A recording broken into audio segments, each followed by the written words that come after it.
kana qabeena dheegeen quraanni kanadha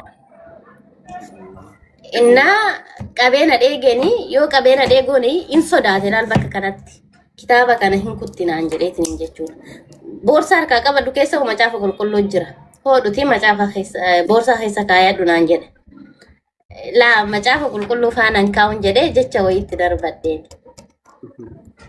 kazaan imimmaan ofirraa xarageetu bakka nan irratti hin barretti quraana kana fuudhee kana samiitti ol qabee yaan addunyaa irratti siif kenne guyyaa qiyaaman sirraa furadha naan jedhe Allah kitaaba sana inna namatti milka rabbi siifaa godhu naan jedhe amiin jedheetu manka amiinis hin jenneen qalbiitii keessatti irruma furadhee hayyee soomanaan turte waa nyaadhu naan jedhe anis kaayyoonti isa fuudhee bakka ijoollee kiristaanaa geessudha fuudhee ijoollee mana islaamaa wayitu jira haa nyaannu naan jedhe asii nyaanna naan jedhe islaamni hin niqatu waan ta'eef qulqullina hin qabu asii nyaannu jedhe eeshi naan jedhe inna bakka biraa fuudhee ni deeme mana ijoollee kiristaanaa nama sadiin turre sabboona ka jedhamus ni jira ijoollee arsiiti micayyoodhaan maalan jedhe yaadannoodha suuraa nu kaasin jedheen yoo inni illee kadhidi ta'e sobi silkii harkatti qabadhu suuraa kaasin jedheen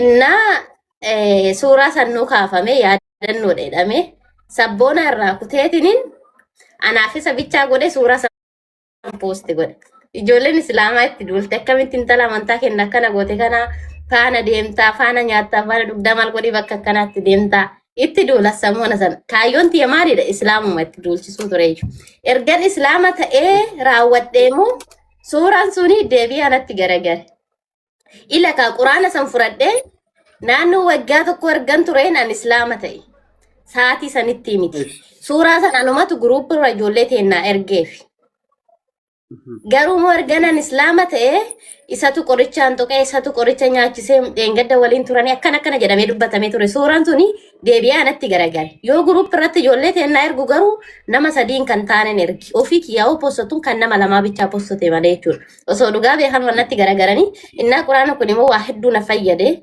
rabbiin gaditti namoota hedduu sababa naa ta'e isa keessaa dammoo isa tokkodha akkasumas Ustaz Farhaanii fi namoota baay'ee jirani inna rabbiin jazaa isaanii jannataan hafaluu fi wannan jedhuun qabu alhamdulillahi rabbil alamin alhamdulillah rabbil alamin ajandaan keessee milkaa'e kaawwannati yaaddesan yeroo sadiif jeetan milkaa'e hunduu itti duulee zuumii keessatti faa waliin mari'atanii maaf akkana goota namna jedhanii ni itti haan ani yoo maqaa jijjiirradhee taran dhaqa zuumii isaan keessa irra isaan liinkiin qabaani nan naggeeffadha maqaa islaamatti jijjiirradhe dhukkee irraa haasan situ akkana nu godhaa situ akkana nu godha jedhanii booda ammoo sumatti deebi'a jandichi Ahmad jettee kafarte islaama taate yaa anatti deebi'e jecha isaa keessa waan akka malee sammuuti yaa keessa hin banne silaa maal ture deemaa waraaba viidiyoo wayii tokko akkatti deemaa waraabe namni yaadattanii ammas irra deebi'ee Iyyesuus nama jedhee waraabe viidiyoon sun sammuu ijoollee kiristaanaa jeeqe gaafa sana nan boo'ee miinin boo'ere inna waan akkasiiti waan aarii irraa qabnuuf akkas godhaa turre ammas dammoo wanni jedhu keessatti ijoolleen kiristaanaa fakkeenya nama aarii irraa qabu fakkeenya fudhane kan akka abdiifaa jibba isaa miti maanu jalaa deemedha namoonni waa islaamummaa barsiisan itti ni aaranii ni arrabsamu waa hedduu ta'u bas keessatti isa baruudha namni obse tokko bakka yaadanii gaa osoo namni kun akka kiyyaan osoo kanarraa fagaatu ta'e tarii hanga kana sababa naa ta'ulee baachuu danda'a gocha keessatti daawaa keessatti waa hedduu keessatti sabriin nu barbaachisa jechuudha.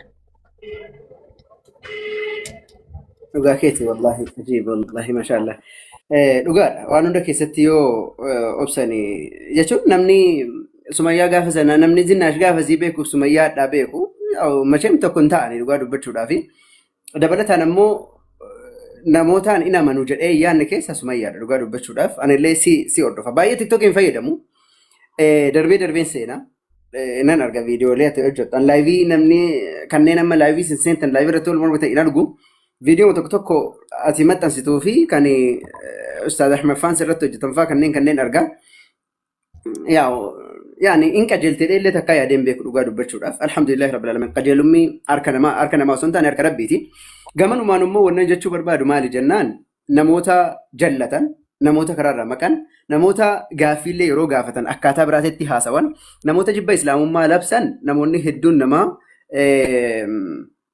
نجيبا أبدي الرهكوتات أبدين كتتنا نموني أكنا اللي أرى اللي يوجراتن إيجاس ما ياتي رجال بتشوف نمني ربين هدايا نما كنا نمني نما كجيلا أسمانو جولك كنا ورا كومنتي تي ونجت شو بربادو نموتا أسرفني أفهم بدن اللي أكسم نموتا يروجر إلالشة أداك أبن اللي أبصافي التنجرجرين أجت شو ما في ربين ندافو هدايا كنو باين نما تطلع ما شاء الله تبارك الله طيب وانغاري لا رجال بتشوف في الدو نما تطلع ربين سيابرك تيسو ربين بقى سلام ما سيكني دوبا gaafa murteessitu jechuun gaafa islaamummaa seenuudhaaf murteessitu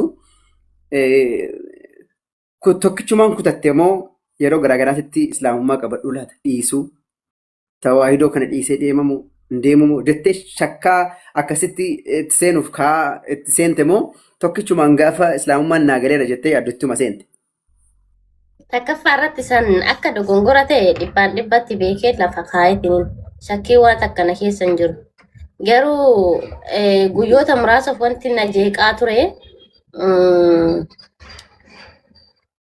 gochoota nani godhe jechoota nani jedhe amantaa uummata islaamaa osoo hin taane amantaa islaamaa arrabsaa ture. Dubbiin ani yookaan kijiba osoo hin beekin ergamaa keenya Nabi Muhammad sallallahu alaihi wasallam waa hedduu jechaa ture. Jecha kana jedhee rabbiin hunuma naa dhiisaa kan jedhu sammuu kiyyaan na jeeqaa ture. Dubbii kana dubbadhee waan akkana raawwadhee jedhe. Achumaan gaafattitan gaafa murteessu Khadijaa Shawaa jedhamti. Namoonni beekaa miidiyaa kanarratti yeroo san intala jabduu turte. Akka ijoollee islaamaa kaawwanna jibban sanas miti natti ni dhiyaatti. Khadijaa jedheen gocha nani godhaa ture kana rabbiin naaf dhiisaayii jedhee barreesseef. Eesii dhiisanaan jette. Garuu yeroo san keessatti osoo shiifuun barreessin bakka nani dalagu bishaan wayitu jira fooqii torbaffaa irraan galaa. Nafsiyaan tiyyatuun achirraa gad of darbe na goote.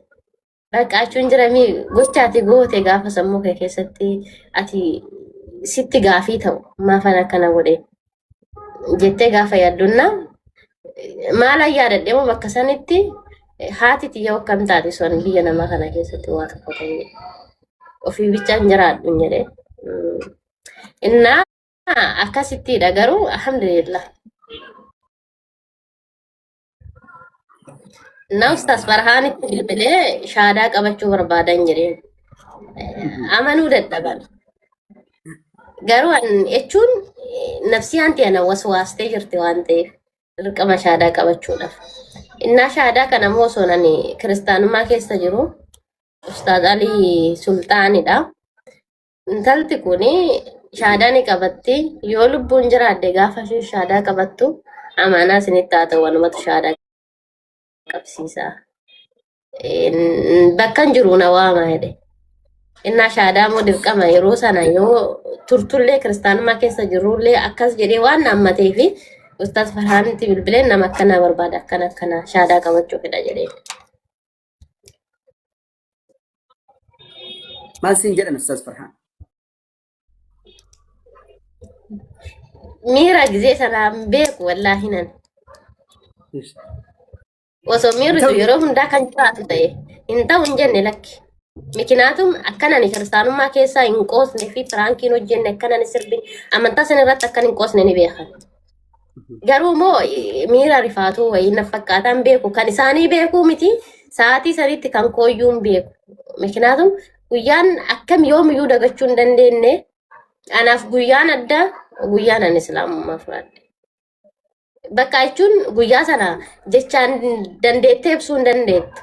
Osoo guyyaan sun inuma deddeebi'e miirri akkasii osoo yeroo hundaa kanuma jiraatu ta'e jette sii galee na gammachuu addaa tasgabbii raahaa sii kenna. Na kan isaanii miikiyyaa hubachuu hin danda'u. Maal akkan ta'e viidiyoo kiyya erga of laaleen erga sanii irra deddeebi'ee of laala. Na hin beeku wallaa. Ya Allah.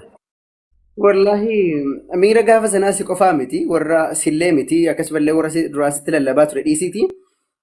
Anuu wallahi wabillahi miira gaafa sanaa ibsiyoo naan jette ibsuu hin danda'u. Anillee akka carraa gaafa sanii laayivii nagarree akkuma jedhamu viidiyoo arge. Gaafanii viidiyoo arge Sumayyaa shaadaa qabatte jedhanii akkasii shiggan lakkisan wallahi amanuu dadhabe anilleeni. Achi boodaan illee tiktokii kanan jalqabe jechuudha. Sanirraa yeroo sanirraa guyyaa torban hin geenye jechumaan anillee tiktokii fayyadamuu jalqabe. So si qofaa miti jechuu barbaadeen hunduma keenya miira san keessa kan ture. Inshallah miirri gammachuu akkasii yoo rabbi jedhe duniyaa irratti illee jiraachuu yoo baate akhiraatti jannata keessatti gammachuudhaan jiraatama yeroo hundayyuu hunda keenya warra jannata dhaalee jannata keessatti gammadaa jiraatu rabbiin nu haa taasisu. Waan akkasiiti maashaallah tabaarakallah. Tole gara islaamummaa seentee achi booda ammoo borumtaa sana eda shaadaa kaleessa shaadaa qabattee borumtaa ammoo waan nama gaddisiisu nama rifachiisu sitti himamee jedhan maal ture inni? Galgala sana shaadaa qabadhe. Alhamdulillah. Gaafa shaadaa sanillee bidiyoon tos jala jira waan yaadadhe. Ustaaz Ali waamaa jennaani Ali Muhammad waamuu dhaqan. Laayiviin baname akka kana shaadaa qabachuudha. Ali Muhammad irratti bilbilan gandi miliyoon kuffanti. Maal inni jedhee Ali yoo dhufu Aliin isa kana miti Ali sultaanidha. Inni akka bakka dalagaatti bahuudhaaf ta'aniitu badeegan dubartii ciniintinti dhufte wayi akkasuma ta'ani jechuudha. Innaa mudannoo kanas qabna turre. Gara gaafii keessanitti gaafan deebi'u gaafa sana galgala isin akka Dubaayitti sa'aatii 12 shaadaa qabadhe. Halkan sana alhamdulillah tasgabbii hirriba addaa wayiitirra fila. Sa'aatii 8 akkasitti gaafan hirriba irraa ha'u. Ijoolleen kiristaanaa miseejjiin isaanii, qeesiin miseejjii isaanii. Qeesiin tokko fantu soo danda'amee aangoo lubummaa sii kenna ture akka uumatti tana goota naan jedhe. Sagalee kamii dhaggeeffadhee kamii dhiisaree namuu arrabadha waan ta'eef kan natti ergu. Ijoolleen islaamaa immoo nama 2 3 4 nama xiqqoo wayiidha kan lakkoofsa koo qabu isaanitti hariiroon qabu. Sirriitti namni hariiroo qabu Khadiijaa fa'aa qofa bas. Innaa biyyarraa naa bilbilan. Gaafa biyyarraa naa bilbilanii ummaan kee duuteerti naan jedhan. Illa ka bakka sanatti ati hubadhu ka haati kee kana jedhanii gogdeellee haftamii bas rabbiin sabiriidhuma kiyya laaluuf na fakkaataa yoo jecha sannaan jedhanii nama san silkiidhuma irra cufadheen salaatuu hin beeku masgajaa fudhadhee yaa mana musliima san dalaga waan ta'eef zim jedhee waddaadheellee hin beeku akkaataa tartiiba udoos hin beeku waddaanillee calma jedhee masgajaa san irratti sujuuda wayitiniin yaa rabbi yoo nan haqaan gara kee kanan dhufee laphee qulqulluun dhufu taate haadha tiyyaan fayyaa naaf kenniifiti kan jedhan kana sobanaa godhi fayyaa naa kenniitiniini haadha tiyya jawwal na agarsiisin jedhe zim jedheetuman taa'echa rabboo taa'etuma imammaan kiyya haqachaa ture jechuudha. Nama nan itti bo'ee yeroo sanatti sa'aatii namni itti na barbaachisumi nama itti bo'ee rakkoo koo itti madduun qabu yoo rabbi tokkichatti ta'e malee jechuudha. Innaa guyyaan sun guyyaa ulfaataa ta'e garuu erga sanii informationii dhageenye yaa ulfaatan ustaas Firaansis namuu haalli isheen irra isheen jirtu dhugaadha. Inni dhukkubee mikinaatum ni taati jedhanii islaamummaan fudhatte jedhanii hin dheeyne waan ta'eef faamiliini. Ummaan xiyyamoo sa'aatii sanitti araasidha nama dahee jirudha. Mucaa xiqqaa qabdi wal keessa rifaatuun itti dhufte jechuudha. Namni rifate haa waa hedduu taamiire yeroof na jalaa dhukkubee ture alhamdulillahi rabbil aalamiin ummaan xiyyees fayyitee anis haadha xiyyaa wal argee amma gammachuun nan jiraachaa waan hunduu darbeera seenaa ta'eera darbeera barri boo'ichaa sun jechuudha. Alhamdulillahi rabbil aalamiin alhamdulillahi rabbil aalamiin. Akkamitti yaani akkamitti obsa godhatte jechuun har'a reef islaamummaatti seentaa kana biraan ammoo harmee keen jaalattaa harmee ati akkanatti jaalattu kana yeroo akkasiin jedhan yaani akkamitti obsuu dandeessa gaafas maashaallah tabaarakallah wallahi maashaallah gobaziidha. Akkam beekta ani waan san keessaa muradhee waa hundaa dhabee haqeedhee itti dhufeera qabadheera si galee. Qadara rabbiitti amanuun qaba dirqama waan rabbiin naaf kenne san fudhachuun qaba khayrumaaf kana natti fidee bakka rabbumatti hin boo'e rabbiin illee jabinuma koo na laaluuf na qormaatuuf sabiriidhuma kiyya na laaluuf akkas na godhe alhamdulillah innaa waan sun anaaf barnoota guddaa naa ta'e akkam beekta qormaanni kamuu yoo dhufu akkan dabarsu kan na godhe tokkoffaa guyyaa sana salaanni yoo gahe salaatuudhaaf qalbiin tiyya tasgabbiina bakka jechuun azaanni yoo bahe namni tokko waa tokkoof mashgula ta'ami hanga salaatutti qalbiin tiyya tasgabbiinaaf hin argattu miknaatum salaata kiyyarratti akkan jabaadhu kan na godhe guyyaa sana sii galee osoo hin beekne osoo akkaataa salaata tartiiba salaataa akkaataa wudoo kan hin beekne qalbii tiyyaan bichaan niyyaa tolfadheen sujuuda rabbittiin bu'ee rabbiin kiyya kadhadhe sii galee inna isa sanuuna laalee rabbiin kinoo waan ofii jaalatu waa hunda isaa naaf laateera. Aniin tun amma natti tolee jireenyi naas irratti nama argadhee hawaasa musliimaatti seera makamii maatii kiyyatti seera waan makamiif waan san dagachuun qabunna waan sun anaaf waa jireenya kee keessatti waan natti dhufu hunda akkan sabaru kan na godhe waan san miknaatum haadha waan ta'eef namni haadhan qormaatame waa hunda keessayyuu ni tara.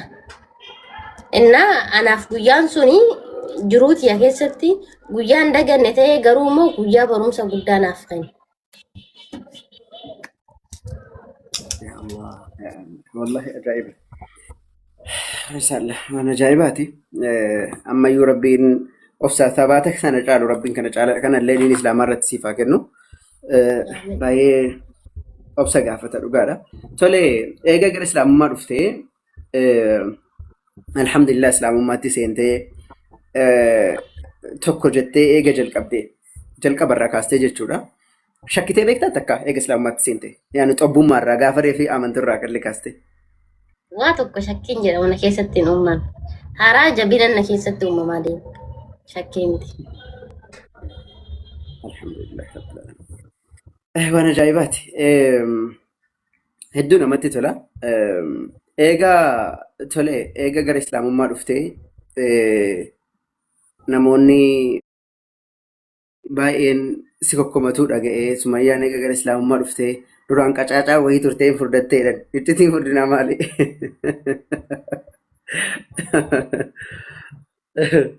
Ittiin furdinaa akkam beektaa dhugaadhaa nin furdadhee fuulli kiyyaas jechuun dhiiga namaattan deebi'e. Duraanis nan nyaadha nan dhugaa ammallee nan nyaadha nan dhuga.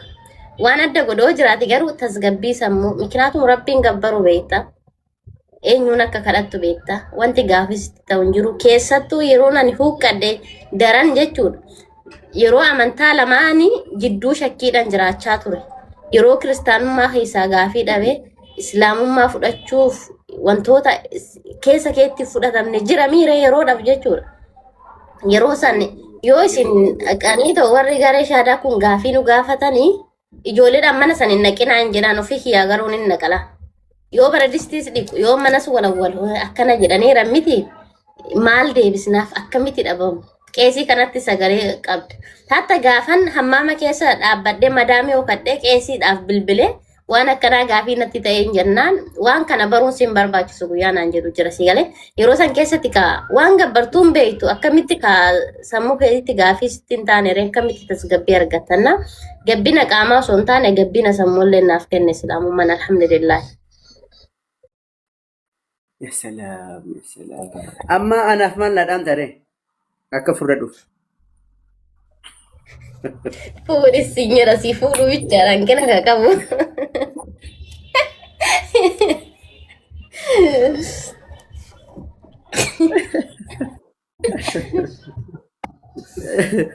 Ayyee waan bareedaadha. Ishee barakadhu ulfaadhu. Dawaa bareedaa naa himte. Asumaan ofaa qopheessan. Ayyee tole waan gaariidha wallahi. Ishee Sumayyaan barumsa barataa jirti amma? Alhamdulillah. Barataan jira. Okay. Yani eessa baratte? Azhar, Jamaa Azhar. Jaami'aa jechuun? Jaami'aa Azhar yani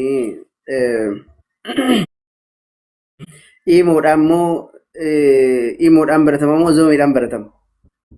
Lakki qaamumaan baratama. Qaamumaanuu jaami'aa jirtaa? Jireenya mana jiraadha malee guyyaa barnootaa yaa akkuma waliin beeknu achi waan baradhee gara Isa kanaafis dammoo alhamdulillahi rabbiin islaamummaa naa kenne sa'aatii kana keessatti dammoo maatiin keeyyuu taa'eedhuma barumsa kee bicha baradhu waan barbaachisu siif guunna kasiin jedhu jechuun sa'aatii dubartiin waggaa 18 tarteetti hin jiru rabbi umrii naaf haa dheeressu naa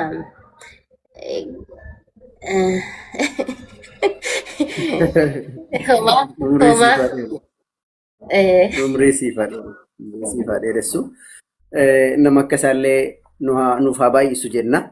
Baarakallahu fiihi. Tole waan gaarii. Sumayyaan yaani bultii qabdi? akka ajaa'ibaatti wallaahi maaliin mul'atu wanatu irra gabaabdu malee ni dheeraa bar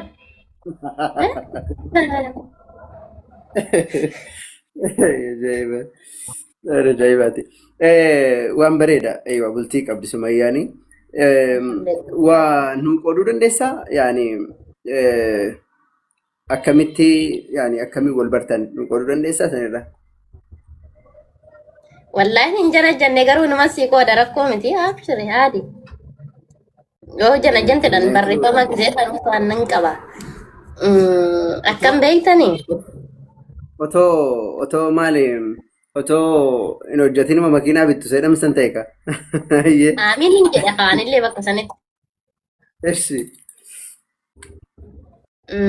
akkam beektanii jalqaba irratti isaan narra barreessaa turanii gara feesbuuktiinis gara tiktooktiinis miidiyaan fayyadamu guutuu irratti naaf barreessaa turan takkaffaa irratti ani barreeffama isaanis hin argine baay'inaan dammoo namoonni ani beekullee ijoollee kiristaanaa fa'a jalaa hin dubbadha keessattuu ijoollee kiristaanaa kan akkamitti beeka beekta garee itti galchuudhaaf jecha yoo isaan maqaan isaanii islaama ta'e abbaan isaanii kiristaana baay'inaan miseejjii isaanii irra deemee laaleetiin kara garee itti gashaan ijoollee islaamaa ijoolluma duraan beekuun onnaalatti hariiroo hin qabuuni isaan kan akka carraa ta'e barreeffama isin goggaa tokkoon dura faanarra barreessaa turan ani mulumaayyuu barreeffama isaanii hin argine akka carraa ta'e nashiidaa wayittu jira nashiidaa kadeer martuu yeroo tokko deddeemaa ture wayi innaa nashiidaa sanaa nashiidaa kadeer irratti iidiitti godhee ofii dalage amma nashiidaa kana duwiitiin godha oonan jedhu duwiit naaf ta'uu dide ani kadiirin duwiitti godhuu barbaade malee isaa miti kanaan ani ilaal bakka kanatti duwiitti godhuu barbaade duwiitti godhee ofirratti dalaga jedhee naaf ta'uu dide ammallee yoon tuqisuman naa ba'a ammallee yoon tuqisuman naa ba'a na dide tarii nashiidaan sun mudannoo kana namootuma hedduu mudate yaada achumaan namicha kana qoy fooloon gaafan fooloo hin deebisneef miti sababa foolootiif ta'ennaa jedhee ta'an inni immoo fooloo na gaafateera haalaan fooloo deebiseef akkumaan fooloo deebiseef assalaamu alaikum warahmatullahi wabarakatuh uktiiti yanaan jedhe amma namni uktiiti obboleettiiti islaamaa naan jedhe hedduun garaa laafaaf jechuun garaa laafaaf hoon jedhu miira adda wayin dhagama yoo dhiiras ta'e dubartiis ta'e yaa uktiiti yoo naan jedhe hedduun gamman alaikum salaam warahmatullahi wabarakatuh ustaaz akkam nagaa jirtu jedhe amma nashiida sanaa duwii son godhin dhaqee kumatti naa barreessinna walaa barruu ani bayaanin jedhama asirraa minaamin naan jedhe anis Sumayyaa jedhaman jedhe achumaan filis lakkoofsa keenaa erguu hin dandeettaa naan jedhe achumaan calumarraa jedhe kan ofii naa kaaye jennaan hin qoe namni kun na haajamee bira miti jedheen kiyya kaayeef achumaan daqiiquma sanatti narra bilbile achumaan akkana naan jedhe laa nagaa naan jedhe jalqaba irratti naguman jedheen balinaa si haasa'uu fedha naan jedhe hayyee jedheen yeroo isa walirraa cufanne mitiire gaafattii sana galgala naaf bilbile ammallee akkana jennaan itti yaada jedheen na yaani qadaruma rabbiiti mitiire waan rabbii siif qoode eessayyuu si jalaan naqu gaafa lammataa hayyee inshaallah hin jedheen hayyee tole kanan jedheen sana tole inshaallah jedheen isuma sana bakka khalaas gaafa lammataa waliin haasofne irratti walii galle gaafa sadaffanii kaa godhanne khalaas anis fudhadhe innis na fudhate Allahu akbar. Hayyee abbo. Salaam. garuu bakka sanitti ila bultiin tun nama mariidhanis hin taatu keessa kee qulqulleessitee yoo rabbiin irratti kadhatte malee waa'ee isaa sanii guyyaa tokko qoradhee sin beeku waan isarraa dhaggeeffadheen alatti namas gaafadheen beeku namana ittiin mari'adhe yoo jiraate nama tokko qofadha isheenis immoo dubartiidha na akkasi. ما شاء الله تبارك الله والله وانا جايباتي ما شاء الله تبارك الله بقى ربي ولي سني كودي egaa gammachuu lamaanuu baga rabbiin sii kenne gammachuu islaamummaanis gammachuu guddaadha bultii horachuunis gammachuu guddaadha waan gurguddaa lamaanii rasuulli rabbiidha alayhi salaatu wasalaam namni tokko gaafa bultii horatu walakka cinaa imaanaa argataa jedhanii yaa'u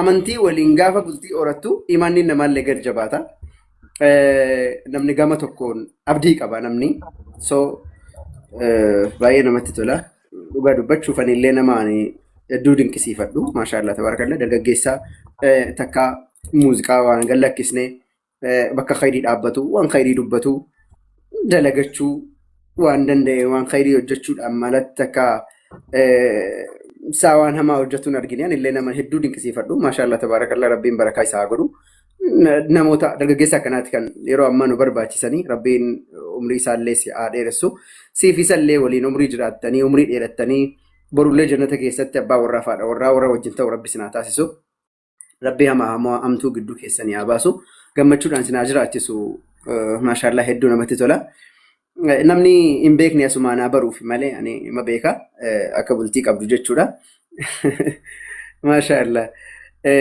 baay'ee namatti tola tole kan biraa ammoo ni gidduutti mee mudannoo hin daganne mudannoo kee hin daganne mee nu yaadachiisi. Waa'ee maaliitirra? Waanuma fedhe irraa haa ta'u mudannoo hin daganne. Yaani waa'ee amantiitirra waa'ee dhuunfaa kiyyaatirra? Waanuma fedhe irraa haa ta'u mudannoo hin daganne. Mudannoon an akkasitti siin qabu waan qabaadhullee waan asirratti dubbatamu miti mudannoon nama tokko kabachiisu hedduu jira waan asirratti ta'u miti garuu mudannoo osoo hin taane akka barumsaatti wanti ani fudhadhu keessaa tokko kun mudannoo miti anatti waan gaafii ta'aa ture keessaa fakkeenya namoota biraattis gaafii ta'aa wanni yaadu bataskaana fudhanna bataskaana gaafa fudhannu keessa bataskaanaa gaafa gallee maqoomaa qabattee bakka ati dhaabbattuun alatti meeshaan achi keessaa karaatti sochootuun qabdu. Dibbee jira, cinaacinii jira, waan ixaana xaarsu jira, si'iloota adda addaa jira, xilaa jira, waa hedduu wayitu jira sii galee. Haa inni kuni guutuu bataskaanati. Sammuutiya keessatti masgiida keessatti illee wantoonni akkasii meeshonni baay'atee waan akkasiitu jira jedhee yaada. Ergan islaama ta'ee kaayyoo ijaazaa bahee masgiida dhaqootiin qaba. Gaafa masgiida keessa seenu zuurii ture. Ijoollee islaama afaanan deemu. Masgiida keessa kursii fi quraana malee waan tokko hin jiru.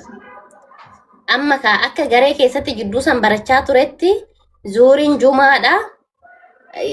Rakaa afurii waajibni sunnaa fuuldurattis duubattus salaatuu ni dandeettadha. Akkaataan ani itti baradhe. Amma bakka kanatti ijoollee islaamaa nama sadii wajjin nan deemu. Deemetiniin zuurii amma rakaa lama qofa salaatan. Jalqaba yoo masgiida ol seennu yaa waajiba kan masgiida itti seentu rakaa lama addatti salaatamiire rakaa lama qofa salaanne namni assalaamu alaikum jedhee salaamata baafata. Lama bichaa salaanne miti riyaan afur godhachuufan itti ol ka'ee lama itti dabaladhe. Imaama dhiisee ijoolleen islaamaa nan wajjiniin salaatu sunillee silaa rakaa lama qofa naan hin jedhanii.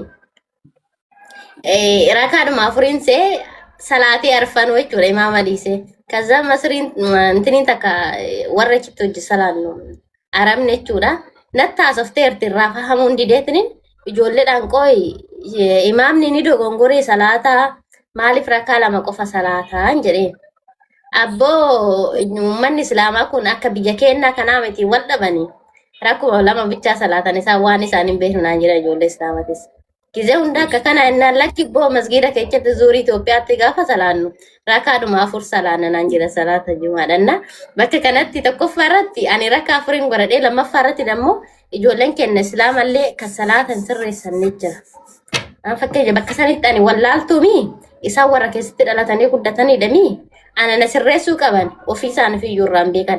Isaan nama lama tokko beeka osoo tokko wallaalillee haa ta'u. Akkanuma abboo arabatu wal dhabaa ofii fi akkana godhanii malee rakaa furnaa jiran. Anis arfaanuma garee keessatti baradhe sanan qabadhee deemu. Innaa anis imaaman ta'ee rakaa lama itti dabale kan masgiida keessatti itti waamame. ما شاء الله عجائبة والله. بقى يراني رسني دي سو مامتي إن شاء الله ربي أكنا مجموعنا وزاك دي تسيفا كابو. أيه ما شاء الله. إيه رجالا أسمعوني براتمو كابو. نمني مسلمة أمن تاسا براتشو كابا. يا وني برايو سلا نمني أوتوبالي وانتو الصلاة كيس إسلام ما كيس جران هدو يو براتشو سلا كان كابو.